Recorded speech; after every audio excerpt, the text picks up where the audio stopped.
अंबेडकर के परिनिर्वाण दिवस के मौके पर बी.आर. अंबेडकर पार्क लखनऊ में बड़ी रैली बसपा सुप्रीमो मायावती द्वारा निकाली जानी थी, पर बसपा मुखिया ने अचानक रैली रद्द कर दी। तो आखिर सबसे बड़ा सवाल यही बनता है कि रैली क्यों रद्द करी गई, जो एक बड़ा सवाल बन के उभरा। वहीं जब हमने पब्लिक के बीच जाकर लोगों से इस मामले पर बात की तो जनता ने इस मामले पर क्या प्रतिक्रिया दी, आइए दिखाते हैं आपको ये रिपोर्ट। आज बाबा भीमराव अंबेडकर जी की पुण्यतिथि थी, पर सबसे बड़ा सवाल ये रहा कि खुद बसपा प्रमुख मायावती इस रैली को रद्द कर चुकी थी। साफ तौर से उन्होंने एक्स पर एक पोस्ट डाला, उसमें उन्होंने कहा कि अब किसी भी महापुरुष की पुण्यतिथि हो या फिर जयंती, वो सार्वजनिक तौर से उसको नहीं करेंगी और वो साधारण तौर से अपने आवाज़ को ही इसको अंजाम देंगी। अब साफ तौर से यहाँ पर लोग हमारे साथ मौजूद हैं, उनसे बात करेंगे। क्या कारण माना जा सकता है कि मायावती जो है वो इस तरीके से उन्होंने स्टेटमेंट दिया? बहुत अच्छा दिया, बहुत देर में दिया ये स्टेटमेंट। अब तक तो आज तो बाबा साहब का परिनिर्वाण दिवस है तो लोग जो है उन्हें नमन कर रहे हैं, लेकिन सुश्री मायावती जी बसपा सुप्रीमो आज बोल रही हैं कि अब हम जो है इस तरह का प्रोग्राम नहीं करेंगे। तो बहुत अच्छी बात है, उनके विचारों का आत्मसात करिए ना। उनके विचारों को तो आत्मसात की नहीं, अब समझ में आ रहा है। अब उनको कुछ दिन आत्मसात करना चाहिए था बाबा साहब के विचारों का, और जो है मानवर काशीराम जी के विचारों को आत्मसात करना चाहिए, अपने जीवन में उतारना चाहिए।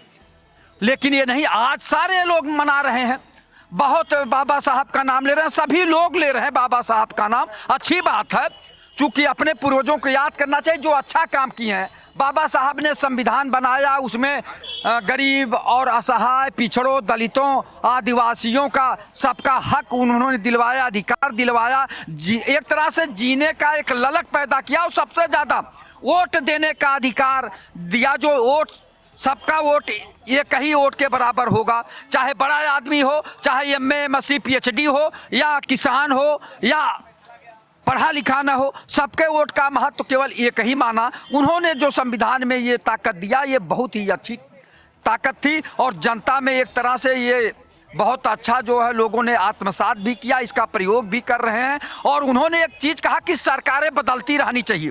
सरकार अगर नहीं बदलेगी तो सरकारें तानाशाह हो जाएंगी, लेकिन उस पर कोई नहीं चल रहा।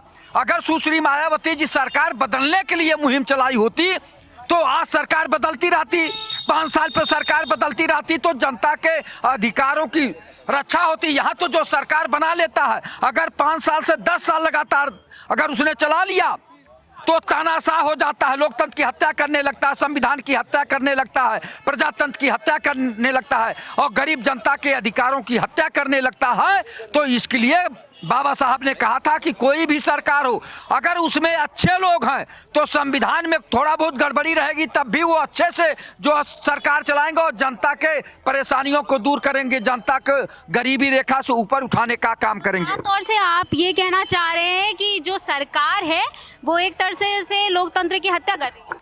भारतीय जनता पार्टी की सरकार है, आप ये बताइए लोकतंत्र की हत्या नहीं हो रही? अभिव्यक्ति की आज़ादी पर रोक लग रही है और लोगों को जीवन यापन में कठिनाई हो रही है, घोर भ्रष्टाचार हो रहा है। मैं कई बार आपके चैनल पर शायद बोला या बोलता हूँ, इसलिए बोलता हूँ मजबूर होकर कि जनता और सरकार चेते। मैं कहता हूँ तहसील में चले जाइए तो लेखपाल से लेकर एसडीएम तक भ्रष्टाचार में लिप्त हैं, थाने में जाइए तो सिपाही से लेकर थानेदार तक भ्रष्टाचार में लिप्त हैं, दफ्तर दफ्तर भ्रष्टाचार, कौन है इसका जिम्मेदार? जिले जिले में भ्रष्टाचार, कौन है इसका जिम्मेदार?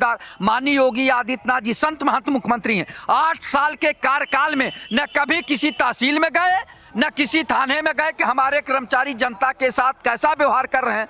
और माननीय मोदी जी भी यही काम करते हैं कि भ्रष्टाचार समाप्त करने के और देश के विकास की बात करते हैं, पिछड़े दलितों का हक की बात करते हैं। कहाँ हो पा रहा है? आप बताइए मैडम कि माननीय मुख्यमंत्री योगी आदित्यनाथ जी रोज कहते हैं zero tolerance, zero tolerance, zero tolerance, भ्रष्टाचार मुक्त उत्तर प्रदेश, अपराध मुक्त उत्तर प्रदेश, गुंडा मुक्त उत्तर प्रदेश। तो कहाँ लागू है? धरातल पर तो घोर भ्रष्टाचार है। तो इसलिए हम लोग आवाज उठाते हैं, हम सभी साथियों से कहते हैं, हमारे साथियों से भी दरोगा, हम लोग 8-10 लोग गए थे, पीजीआई थाना है वहाँ, वहाँ दरोगा कहा कि कुछ लाए हो तो बताओ, नहीं तो बात मत करो। तो हमने कहा सामाजिक कार्यकर्ता का अधिकार है, किसी व्यक्ति को ले आए हैं तो उसके बारे में जानने का हक है कि आप किस लिए इनको ले आके बैठाए हुए हैं या बंद किए हुए हैं। वो या आप इस तरह की बात कर रहे हैं, यानी सामाजिक कार्यकर्ताओं का अपमान कर रहे हैं। हम लोग चले आए थे। आप सोच लीजिए कि ये दशा है, वो भी माननीय मुख्यमंत्री योगी आदित्यनाथ जी संत महात्मा मुख्यमंत्री के शासनकाल में हो रहा है, औरों में तो पता नहीं क्या क्या होगा। आप सोच लीजिए, अभी इनको सुधारना चाहिए। अब इनको जो है कम से कम लोगों को विश्वास था कि योगी जी संत महात्मा मुख्यमंत्री हैं और इनके राज्य में लोग जो है अच्छा काम करेंगे, लेकिन अच्छा नहीं है, गड़बड़ी है। आप बताइए कब सिरप एक चला है, कब सिरप जो है पूरे प्रदेश और देश में तहलका मचा दिया, लोगों की जानें चली गई। कोडीन युक्त सिरप मकर जाल है एक तरह से, और इस पर कोई कार्रवाई नहीं हो रही। ड्रग इंस्पेक्टर क्या कर रहा था, औषध प्रशासन विभाग क्या कर रहा था, और जो है स्वास्थ्य मंत्री जी क्या कर रहे थे, इस पे भी ध्यान देना चाहिए ना। हम लोग तो जो अच्छा काम करेंगे उसकी सराहना करते हैं, लेकिन जो इतना अन्याय हो रहा है, इन लोगों के घरों पे कब बुलडोजर चलेगा कि 20-20 करोड़ का जो महल तैयार किए हैं, यानी अपराध जगत से पैसा जुटा कर ये लोग जो है इस तरह का हवेली तैयार किए हैं, जमीन तैयार किए हैं, तो इनके घरों पे बुलडोजर क्यों नहीं चल रहा? ये लोग सो जाती है ना। सरकार में भ्रष्टाचार है, सरकार जो है लोकतंत्र की हत्या कर रही है, सरकार पूरी तरीके से जो है वो भ्रष्ट है। अब ये बताइए तो फिर बिहार की जनता ने सरकार को क्यों जिता दिया? देखिए, हम समझते हैं कि आप परिपक्व एक एंकर हैं। सवाल आपका परिनिर्माण का है, किसका? तो बाबा भीमराव अंबेडकर जी। तो हम सवाल पर डिस्कशन कर लेना। अब अगर जो मान लीजिए कि हंसुआ का ब्याह में खुरपी का गीत गाना मेरा आचरण और स्वभाव नहीं है, हम केवल बाबा भीमराव अंबेडकर के तप को, उनके तपस्या को, उनके मार्गदर्शन को, उनके एनालिसिस को, उनके रिसर्च को हम परिनिर्माण दिवस के रूप में आज आपके चैनल पर उस बुकलेट की मैं बात करने आया हूं। जो बुकलेट जिस तरह बाइबिल पवित्र ग्रंथ है, मानस और गीता पवित्र ग्रंथ है, इस्लाम में कुरान पवित्र ग्रंथ है, उसी तरह भारत का 150 करोड़ यानी 1.5 अरब लोगों का जहां भविष्य का निर्माण होता है, जहां अतीत का निर्माण होता है, जहां वर्तमान का निर्माण होता है, मैं उस व्यक्ति को, जिस व्यक्ति ने समाज को ऐसा पुनीत ग्रंथ दिया, जिस ग्रंथ को अक्षरशः हम अनुकरण करते हुए 1950 से लेकर के और आज तक भारत सफर करता रहा, यानी करीब 73-74 साल के कालखंड में उस विधा का तमाम परिवर्तन देखा देश ने। भूखमरी भी देखा, समाज को खड़ा होते हुए भी समाज देखा, समाज को हर क्षेत्र में बढ़ते हुए भारतवासियों ने देखा, का दुनिया ने देखा। तो मैं उस व्यक्ति का आज हम याद करने के लिए इकट्ठा हुए हैं। निश्चित तौर पर बाबा भीमराव अंबेडकर साहब ने जो भारतीय संविधान की जो विधा का जब निर्माण हो रहा था, तो उन राइटरों में एक वो भी अलग छाप के राइटर थे, एक अलग उनकी एनालिसिस थी, एक अलग विधा के प्रति उनका रिसर्च था। और निश्चित तौर पर उन्होंने जो विधा जिसके अध्यक्षता में मिलती है, तो बाबा भीमराव अंबेडकर साहब के अध्यक्षता में जो हमको पाक ग्रंथ मिला, मैं उस ग्रंथ में समाज का मार्गदर्शन करने के लिए, समाज का अतीत से लेकर के वर्तमान तक खड़ा करने के लिए, समाज में व्यापक परिवर्तन लाने के लिए, समाज का डेवलपमेंट के लिए, समाज में शिक्षा का डेवलपमेंट के लिए, उद्योग का डेवलपमेंट के लिए, सद्भाव का डेवलपमेंट के लिए, देश की एकता का डेवलपमेंट करने के लिए, मैं वैसे पाक आत्मा का मैं नमन करता हूं आपके चैनल पर, और उम्मीद भी करता हूं कि बाबा भीमराव अंबेडकर द्वारा जो मार्गदर्शित जो पाक पुस्तक गीता के समान खड़ी है देश के सामने, उस पुस्तक के अक्षरशः एक एक शब्द को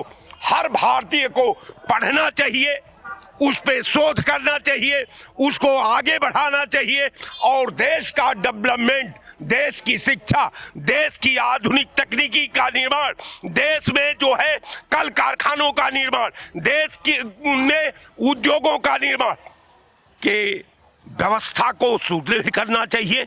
इसी के साथ मैं आपको बहुत बहुत बधाई देता हूं। आप बस इतना बताएं कि सरकार जो है वो जो पीडीए का नारा देती है, समाजवादी पार्टी देती हो, चाहे सरकार पीडीए की आवाज़ बनने का बात कहती है, तो आपको क्या लग रहा है कि वहाँ पे विफल है? देखिए, अगर सत्यता बात,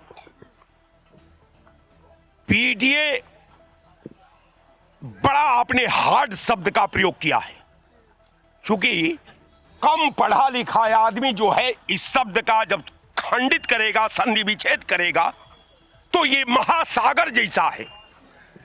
जिन चिरागों में तयसुअब का धुआं उठता है, उन चिरागों को बुझा दो कि उजाला हो जाए। कारण यह है कि जहां जात के गर्भ में पाप पैदा होता है, अधर्म के गर्भ में पाप पैदा होता है, आतंकवाद ट्रेनिंग सेंटर में पाप पैदा होता है, तो ये तो एक श्रेणी है। चाहे हम जात की बात कर लें तो विधा पर हमला करते हैं, हम धर्म की बात कर लें तो विधा पर हमला करते हैं, आतंकवादी भारत की अखंडता पर हमला करते हैं तो आतंकवादी हो जाते हैं, जबकि वो समाज का उतना नुकसान नहीं करते जितना जात का मोहरा बना करके समाज को बेधने के लिए, विधा के साथ खिलवाड़ करने के लिए, विधा की परंपरा तोड़ने के लिए, समाज की एकता अखंडता प्रभावित करने के लिए जो ये विधा बन रही है, इनके ऊपर वही धारा लगनी चाहिए जो आतंकवादियों पर लगती है। ये आतंकवादी के सिवाय कुछ हो नहीं सकते। जय हिंद। आज जो है बाबा साहब भीमराव अंबेडकर जी की पुण्यतिथि है, क्या लग रहा है सरकार बाबा साहब के अंबेडकर के जो मार्गदर्शक थे उस पर चल रहे हैं कि नहीं चल रहे हैं? देखिए, बाबा राव भीम अंबेडकर साहब को माननीय देश के प्रधानमंत्री नरेंद्र मोदी जी ने इस चीज़ को अपनी बड़ी लाल किले से ऐलान किया कि आज बाबा साहब की देन है जो हम बोल रहे हैं, और यही हाल हमारा है जो आज बाबा साहब की देन है जो हम बोल रहे हैं। बाबा साहब की जितनी ही तारीफ़ की जाए उतनी ही थोड़ी है। वो एक संविधान विधाता हैं और जो है दबे कुचले वर्ग के लोगों को जो है उन्होंने हक और अधिकार दिलाया है। रह गया है बात भारतीय जनता पार्टी, तो भारतीय जनता पार्टी ने कहा है सबका साथ, सबका विकास, सबका विश्वास, सबका प्रयास, उस पर चल भी रही है। और यही हमारे असरुद्दीन ओवैसी साहब कहते हैं कि जो है बाबा साहब के संविधान पर हाथ धर के और अल्लाह का नाम लेके और जो है आगे कोई काम को बढ़ाते हैं। रह गया समाजवादी पार्टी का, जहाँ तक हाल बाबा साहब की बात रहते तो यही 2012 में जब समाजवादी पार्टी की सरकार थी तो बाबा साहब की मूर्ति पर छेना और हथौड़ा चल रहा था। अनुसूचित जात का नौकरी जब आरक्षण मामला लोकसभा में आया था, समाजवादी पार्टी ने ही विरोध किया था। और जो है महन जी का जानलेवा गेस्ट हाउस हमला किसने किया था, ये भी आप क्या कर लीजिए। और हम आपको बता दें, यही दलित की बेटी को 3 बार भारतीय जनता पार्टी ने उत्तर प्रदेश में मुख्यमंत्री बनाया, जबकि दलित मुसलमान की कोई ठेकेदारी भारतीय जनता पार्टी ने नहीं की है। उसने सबके साथ, सबके विकास, सबके विश्वास, सबके प्रयास की बात की है। और रह गया, जैसे भी एक वक्ता बोल रहे थे, यही जब माननीय बाबू जगजीवन राम जी प्रधानमंत्री बनने चले तो यही कांग्रेसियों ने उनको प्रधानमंत्री नहीं बनने दिया था। जिस समय पर नेहरू जी प्रधानमंत्री बने थे, अगर उस समय पर बाबा राव भीम अम्बेडकर साहब या वल्लभ भाई पटेल बने होती देश के प्रधानमंत्री तो देश की दिशा और दशा और विकास की कोई और ही गति दिखाई पड़ती। अब रह गया कहने का सवाल, समाजवादी पार्टी, हाँ आपको एक चीज़ और बता दें, स्वर्गीय मुफ्ती सईद साहब भारत सरकार के गृह मंत्री और स्वर्गीय बीपी सिंह साहब ने बाबा साहब की पार्लियामेंट के अंदर जो है मूर्ति रखवाई थी और 14 अप्रैल का जो है छुट्टी का अवकाश जो है बीपी सिंह साहब ने घोषित किया था। तो आज अगर बैकोटों के, अनुसूचित जाति के और मुसलमानों के और दबे कुचलों के मसीहा स्वर्गीय बाबा राव भीम अम्बेडकर साहब हैं और आगे भी रहेंगे और आगे इनका मिशन जो है हमेशा कामयाब होते रहेगा। और आज के दिनों पर देशवासियों को हम गुजारिश करना चाहते हैं कि बाबा साहब ने कहा था पढ़ो लिखो, डीएम बनो, एमपी बनो, शिक्षित रहो, सुरक्षित रहो, संघर्ष करो, अपना अधिकार पहचानो, दूसरे की मदद करो, दूसरे का जागरूक करो। अगर बाबा साहब ने मिशन चलाया था तो इसकी जितनी ही सराहना की जाए उतनी ही थोड़ी है। बाकी आने वाले समय में जब बाबा साहब की और अनुसूचित जाति मुसलमान की, कांग्रेस के और समाजवादी के लोग बात करते हैं तो कलेजा हम लोगों का ताड़ ताड़ होता है। केवल समाजवादियों ने और कांग्रेसियों ने मुसलमानों का और अनुसूचित जाति वर्ग से केवल दरी बिछवाने का काम किया है और 7% उस समाज के लोगों ने केवल राज करने का काम किया। एक मिनट और हम आपको बता दें, रही है यादव समाज की बात, तो यादव भी जो अगर 5 लड़े हैं तो केवल माननीय अखिलेश यादव जी के परिवार के लड़े हैं। उत्तर प्रदेश आजमगढ़ में क्या राम नरेश यादव जी रहे, तमाम और शरद यादव रहे, इन लोगों का कोई चर्चा नहीं। बाकी जहाँ तक एक परिवार है उसकी पर हो रही। बाकी बाबा साहब के आज अवसर दिन पर हम देशवासियों को बधाई देंगे और बाबा साहब की बनाई हुई रास्ता पे सब लोग चलें और ये समाज की एक जागरूकता होगी। और बाबा साहब का तभी मिशन अधूरा पूरा होगा जब एक हाथ में लोग गांव-गांव में जो है कापी और कलम बच्चों के हाथ में पकड़ाएंगे, तब बाबा साहब का और मिशन आगे से तेजी से जाएगा। यही धन्यवाद आज आपके चैनल। मुसलमानों को जो है वोट बैंक की तरह यूज करती है सरकार।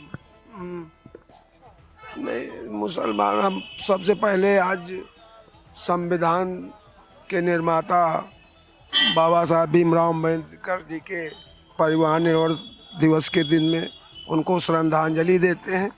और देने के साथ साथ जो बाबा साहब ने जो कल्पना करके जो संविधान की रचना की थी कि जिससे कि समाज के जो अति पिछड़े समाज में या दलित वर्ग में जो जिनको सब उन सुविधाओं का, सरकारी योजनाओं का लाभ से वंचित रखा जाएगा, वही हुआ। देश की 60 साल की सरकार में वही हुआ जो उन्होंने जिस सोच के साथ उन्होंने संविधान को बनाया था वो अक्षरशः लागू नहीं हुआ। वो उसका दुरुपयोग ही कांग्रेस की और सपा की सरकारों ने किया और उसको बढ़ाने का काम भारतीय जनता पार्टी की सरकार ने किया कि सबका साथ सबका विश्वास। और भारतीय जनता पार्टी के माननीय संस्थापक दीनदयाल उपाध्याय जी का कहना था कि भारत सरकार की जो योजनाएं हों वो जो इस देश के अंतिम पायदान में, अंत्योदय जो अंतिम पायदान में व्यक्ति हो वो चाहे जिस समाज का हो, उसको उन योजनाओं का लाभ मिलना चाहिए। उस तरफ बढ़ाने का काम भारतीय जनता पार्टी सरकार माननीय योगी आदित्यनाथ माननीय हमारे प्रधानमंत्री जी ने अक्षरशः पालन किया और उनके उत्थान के विषय में काम करने का काम किया। और आप देख लीजिए जो समाजवादी पार्टी आज हम देख रहे थे उसके गुंडे वहाँ पे इकट्ठा होकर के बाबा साहब जी की मूर्ति के ऊपर अपना समझ लो जैसे उनको कब्जा करने वाली नीति उनकी सरकारों में रही, आज भी वही वो किए। उनके गुंडों ने जा करके वहाँ पे इकट्ठा होकर के, अरे जब तुम्हारी 2012 में सरकार जब तुम्हारी सरकार आई तब तुमने दलितों और असहाय वर्गों के ऊपर तुमने सिर्फ अत्याचार ही किया। चाहे 1995 की बात देख लो, गेस्ट हाउस कांड हो तो माननीय हमारी सुश्री मायावती जी के ऊपर जानलेवा हमला किया। अगर चाहते तो उनको मुख्यमंत्री बना सकते थे जब एक उसमें था। और जिस बेस पे काशीराम जी ने उनसे वो किया था, वो जब मिशन अधूरा होता देख करके उन्होंने अपना समर्थन वापस लेने का विचार किया। उस पे जा करके उनके गुंडों ने उनको मारने का प्रयास किया। फिर उसके बाद 2012 में तुम्हारी सरकार आई और उसके बाद बाबा साहब भीमराव अम्बेडकर के नाम से बना संभल डिस्ट्रिक्ट, उसका नाम हटाने का काम किया। उनकी पत्नी के नाम बना कानपुर का देहात का रामाबाई नगर, उसको हटाने का काम किया। छत्रपति साहू जी महाराज नगर वो यूनिवर्सिटी बनी थी, वो मेडिकल कॉलेज कन्नौज, उसको हटाने का तुमने काम किया।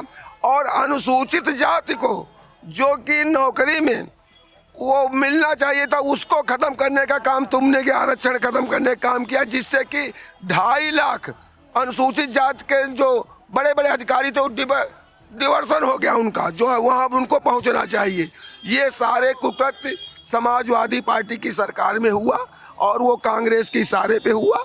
और ये दोनों पार्टी का इन लोगों को सिर्फ वोट बैंक का बंधक बनाया, वोट लेना चाह रहे थे और इनका काम करना नहीं चाह रहे थे। इसीलिए इन लोगों ने क्या किया, इन लोगों ने चाहे मुस्लिम समाज के लोग हों और चाहे दलित समाज के अनुसूचित जाति के लोग हों, इनको हाशिए पे रखा। और जब तक सरकारें रहीं, कांग्रेस की सरकार जो 60 साल चली, सिर्फ इसी वर्ग, चूँकि ये वर्ग पढ़ा लिखा नहीं था, इनको सिर्फ गांव के कुछ पढ़े लिखे लोग इनको बरगला करके और वोट दिलाते रहे कांग्रेस, और कांग्रेस अपना 1984 में बहन वो माननीय काशीराम जी ने सिर्फ इन्हीं के कृपा खिलाफ बिगुल बजा करके बहुजन मूवमेंट शुरू किया था। और बहुजन पार्टी का वो क्या BS4 पहले बनाया, उसके बाद बहुजन समाज पार्टी बनाई। वो भारतीय जनता पार्टी के खिलाफ नहीं बनाई, न भारतीय जनता पार्टी के भी सरकार में रही, वो कांग्रेस की सरकार के खिलाफ, कांग्रेस के प्रधानमंत्री के खिलाफ उन्होंने ये बिल्कुल पूछा, चूँकि वहाँ दलितों का जो सम्मान होना चाहिए, जिस हिसाब से उनकी योजनाएं बननी जो संविधान के अनुरूप काम नहीं कर रही थी, इस हिसाब से इन लोगों ने सिर्फ दोहन करने का काम किया है। और मैं आज कोट कोट उनको प्रणाम करता हूँ, बाबा साहेब भीमराव अम्बेडकर का, जिन्होंने ऐसा संविधान बना करके हमारे देश को दिया, जिससे हर दलित, हर गरीब तबके को उस संविधान के अनुरूप उसको लाभ मिलना चाहिए, और मिल रहा, मिलेगा, क्योंकि उसको अभी तक हमारे दलित समाज करते हैं और लोगों से भी। आज अंबेडकर जी की पुण्यतिथि है और मायावती ने एक पोस्ट में ट्वीट करके बोला कि मैं सारी रैलियां जो है वो रद्द कर रही हूं। क्या लग रहा है, विपक्ष जो है इल्जाम लगा रहा है कि मायावती जो है वो भाजपा के इशारों पे काम कर रही है। विपक्ष आरोप लगा रहा है? कौन किसने? समाजवादी पार्टी का साफ तौर से कहना है, कांग्रेस का भी कहना है कि मायावती जो है वो भाजपा के इशारों पे काम। मैं एक तो बात ये कहना चाहूँगा कि आज बाबा साहेब का परिनिर्वाण दिवस है। बाबा साहब के आदर्शों को और उनके द्वारा बनाए संविधान का हम लोग पालन करें, और हमेशा शिक्षित, बाबा साहब ने बताया था कि शिक्षित रहो, संगठित रहो, इस पे हमें विशेष ध्यान देना चाहिए। शिक्षित होना चाहिए और संगठित होना चाहिए, जिससे लोग शोषितों, वंचितों, मारतों, किसानों, महिलाओं, युवाओं का शोषण ना कर पाएँ। और दूसरी बात रही, आपने सुश्री कुमारी बहन मायावती जी के बारे में बताया, तो मैं बताना चाहूँगा कि उन्होंने जो भी फैसला लिया, वो फैसला उन्होंने लोगों के हित में लिया है, और वो ये चाह रही हैं कि वो उनका जो समाज है, वो अगर हम वो जैसे रैली करती हैं तो उसमें सिर्फ एक विशेष, मतलब एक परिवार से एक ही आदमी आता है। क्या इतनी देर से उनको क्यों लोगों का हित याद आया? पहले क्यों नहीं हित याद आया? पहले तो बहुत बड़ी बड़ी रैलियां करती थी, लाखों की तादाद पे लोग जुड़ते थे। देखिए, रैलियों से नहीं, वो अब घर घर जाके मूवमेंट करना चाहती है। वो मूवमेंट अपना घर तक फैलाना चाहती है। रैली में सिर्फ लोग आते हैं, फ़ोटो खिंचवाते हैं, वक्तव्य देते हैं, भाषण देते हैं, चले जाते हैं, लेकिन वो चाहती हैं कि उनका मूवमेंट घर घर तक पहुँचे, लोग घर घर तक जागरूक। पहले उनका मूवमेंट घर घर तक नहीं पहुंच पा रहा था। देखिए, पहले उनका मूवमेंट मान्यवर काशीराम जी की वजह से वो सत्ता में आई। मैं फिर से ये कहूँगा कि उन्होंने मायावती जी ने शासन सत्ता बहुत अच्छी चलाई, लेकिन जो जनाधार था वो बाबा काशीराम साहब जी की वजह से था। अब जो जनाधार चला गया, टूट गया, वो जनाधार टूट के कहाँ चला गया, सबसे बड़ा ये प्रश्न है। तो इस समय जो शासन सत्ता में पार्टी है, बीजेपी पार्टी, उनका जनाधार उस तरफ मुड़ गया। और वो क्यों मुड़ गया? क्योंकि इन्होंने जो अपने सत्ता में रहते हुए सामाजिक विकास किए, ये अम्बेडकर पार्क बनवाएं और भी बहुत सारे, नोएडा में बहुत सारे विकास करवाए, तो उसमें वो कहीं ना कहीं वो भ्रष्टाचार में संलिप्त ना हो जाएं, इस वजह से वो भाजपा समर्थित हो गई हैं और उसी के अनुसरण में कार्य कर रही हैं। 9 अक्टूबर को जब काशीराम जी की पुण्यतिथि थी, तब जन सैलाब उमड़ा था, तब उस पे बीजेपी पर बड़ी नरम दिखी मायावती। मैंने देखा और मैंने लाइव उनका जो है वक्तव्य सुना कि उन्होंने जैसे कहा कि माननीय योगी आदित्यनाथ उत्तर प्रदेश के, उनको मैं बहुत बहुत धन्यवाद देती हूँ। जिस प्रकार से उन्होंने हमारे स्मारक में जो पैसा आता है, उसका पैसा वो मरम्मत में उन्होंने लगाया, और सपा सुप्रीमो अखिलेश यादव पर उन्होंने तंज कसा कि हमारी स्मारक के द्वारा जो भी पैसा कमाया था, सपा सरकार ने दबा लिया। तो मैं साफ साफ कहना चाहता हूँ कि ये जो है भाजपा समर्थित हो चुकी हैं, क्योंकि अब इन्हें डर लग रहा है कि ईडी सीबीआई इन पे कोई छापा न रेड न मारे और इनकी छवि धूमिल ना हो जाए, जिस वजह से ये अब शांत हो चुकी हैं। और मैं फिर ये कहना चाहता हूँ कि आप बहन जी, मैं आपसे कहना चाहता हूँ कि हम सभी लोग आपके साथ हैं। आप शोषितों, वंचितों, मारतों, युवाओं और किसानों, महिलाओं के हक की आवाज़ उठाइए। हम सभी वर्ग आपके साथ हैं। जो सामाजिक न्याय के साथ रहेगा, हम उसके साथ। ये सब तो चला करी, ये सब तो चला करी, लेकिन देश की जो नई राजनीति तैयार हुई है, मोदी जी को मैं बहुत बहुत धन्यवाद देना चाहता हूँ। जो बाबर का लड़का हुमायूं था, उसने आज अपने बाप का हक अदा कर दिया। उसने ऐसे ही पुत्र पैदा होने चाहिए, नालायक नहीं होना चाहिए। जो बाबर का लड़का हुमायूं है ना, वहाँ वाला, मालूम है नहीं मालूम आपको? हुमायूं ने आज मंदिर की नींव, अभी मैंने सुना है कहीं कि नींव शायद उसकी रख दी गई है। और भारतीय जनता पार्टी ने कितना बढ़िया, हमारे मोदी जी ने अच्छा काम किया कि हिंदू मुस्लिम के बीच की खाई आज फिर उत्पन्न हो गई, और कुछ दिन बाद उसको फिर तोड़ने के लिए हिंदू लोग इकट्ठा होंगे और इन मुसलमान और हिंदुओं का फ्रैक्शन फिर पैदा हो जाएगा। वारे मोदी जी, बहुत बहुत धन्यवाद आपको, जो आपने बाबरी मस्जिद की नींव रखने दी, इसके लिए मैं आपको धन्यवाद देता हूं। और हुमायूं को सबसे ज़्यादा धन्यवाद देता हूं कि तुम अपने कौम के लिए मर जाओ, मिट जाओ, लेकिन तुम्हारे जैसा आदमी मुस्लिम कौम में बहुत अच्छा काम किया है। और सारे मुसलमानों को इकट्ठा कर कर, पूरे भारत में सभी मुसलमानों को इकट्ठा कर कर अपना राज तुम करो, और भारतीय जनता पार्टी की सरकार बनती रहे, मुस्लिम का वोट कटता रहे। और ममता जी खत्म हो गई, उनको कहते तो लोग दीदी, दीदी तो खत्म हो गई, दीदी का दीदा निकल गया। दीदी बोलते हैं ना सब लोग, ममता दीदी का दीदा निकल गया, खत्म हो गया खेल।